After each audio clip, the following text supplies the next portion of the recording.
बिस्मिल्लाहिर्रहमानिर्रहीम नहमदुहु व नुसल्ली अला रसूलिहिल करीम। अज़ीज़ दोस्तों, भाइयों, बुज़ुर्गों, प्यारे बच्चों, अस्सलामु अलैकुम व रहमतुल्लाहि व बरकातुहू। आज मैं आपके सामने मसाइल ज़कात पर गुफ्तगू करूँगा और आज का जो हमारा मौजू है वो ये है कि किन किन चीज़ों पर ज़कात आती है।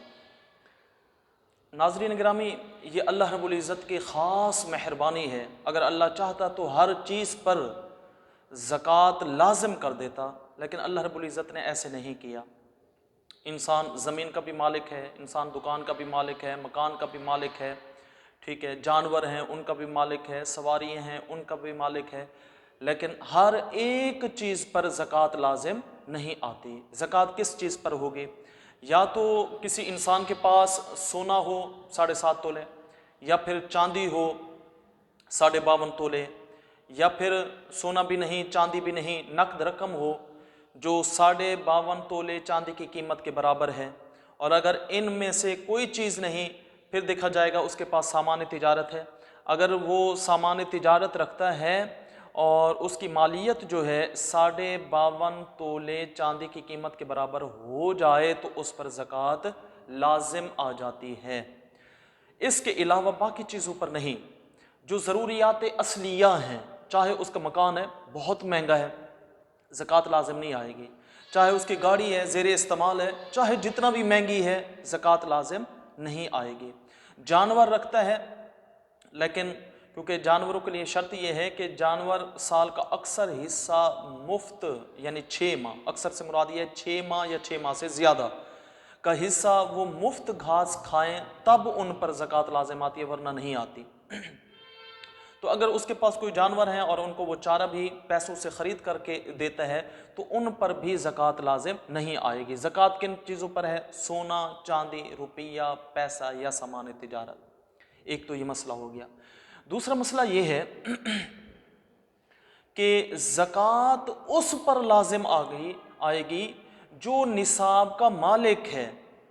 मसलन किसी के पास सोना है 7.5 तोले, अगर मर्द के पास है तो मर्द पर ज़कात वाजिब होगी, ठीक है। और अगर इस निसाब का मालिक मर्द नहीं है, कोई औरत है, तो उस औरत पर ज़कात लाजिम आएगी। यानी निसाब का जो मालिक होगा ज़कात उसी पर फ़र्ज़ होती है, दूसरे पर फ़र्ज़ नहीं होगी। अक्सर ऐसे होता है कि घरों में ना सोने की मालिक अक्सर ख़वातीन होती हैं, तो वो ख़वातीन पर ज़कात लाजिम आएगी। और अगर किसी घर में सोना है 7.5 तोले या चांदी है 52 तोले और उसकी मालिक कोई औरत है और वो ज़कात नहीं देती, ठीक है, तो गुनाहगार मर्द नहीं होगा, गुनाहगार औरत होगी। क़यामत के दिन इसकी सज़ा औरत पर लागू होगी क्योंकि वो निसाब की मालिक है। एक तो मसला ये हो गया। दूसरा मसला जो मैं अर्ज़ करना चाहता हूँ ना, ज़कात तो निसाब पर उसी वक्त लागू होगी जब वो निसाब कामिल हो। निसाब कामिल ये है कि अगर सोना है तो 7.5 तोले, ठीक है, सोने के अलावा और कोई चीज़ नहीं। सोना अगर 7.5 तोले से कम है तो ज़कात लाजिम नहीं आएगी।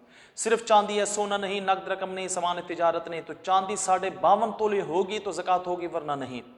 सोना भी नहीं, चांदी भी नहीं, नकद रकम है, अगर नकद रकम 52.5 तोले चांदी की कीमत के बराबर है तो ज़कात लाजिम है, वरना नहीं है, ठीक है। तो अगर ऐसे है कि निसाब कामिल नहीं, मुख्तलिफ अशिया में से कुछ कुछ चीज़ें हैं, मसलन सोना है जो मतलब आधा तोला और कुछ चांदी है, तो फिर इसमें यूँ होगा कि दोनों को मिलाया जाएगा और रकम चांदी की कीमत के बराबर देखी जाएगी। मसलन आधा तोला सोना है और वो बन रहा है 60,000 का, उधर से चांदी कुछ है तो उसकी मालियत जो है वो बन रही है 20,000, तो दोनों की रकम जब मिलाएंगे 80,000 होगी है। तो 52.5 तोले चांदी की कीमत अगर फॉर एग्जांपल 70,000 बन रही है तो ये 70 से मालियत बढ़ गई तो ज़कात लाजिम आ जाएगी। इसी तरह कुछ सोना है, कुछ चांदी है, कुछ नकद रकम है, या नकद रकम है और चांदी है, सोना नहीं, तो फिर हम चांदी और नकद रकम को मिलाएंगे, दोनों की मालियत देखेंगे। अगर वो 52.5 तोले चांदी की कीमत के बराबर है तो उस पर ज़कात लाजिम आएगी, वरना अगर 52.5 तोले चांदी की कीमत से कम है उसकी मालियत तो फिर ज़कात लाजिम नहीं आएगी। तो आज ये दो मसले मैंने अर्ज़ किए हैं। तो अल्लाह रब्बुल इज़्ज़त जो है ना समझने और अमल करने की तौफीक अता फ़रमाए। आखिर में यही अर्ज़ करूँगा, जितनी हो सके ये दीन का फ़हम जो है ये बहुत बड़ी नेमत है। अल्लाह रब्बुल इज़्ज़त हमें भी समझने की तौफीक अता फ़रमाए, और अगर सवाब की नीयत से आप आगे शेयर कर दें और चैनल को सब्सक्राइब कर दें तो इसका फ़ायदा ये होगा, हर नई आने वाली वीडियो आप तक पहुंच जाएगी, और जो है ना ज़्यादा से ज़्यादा लोग जो है ना ये मसाइल ज़कात से वाकिफ़ हो सकेंगे। अल्लाह रब्बुल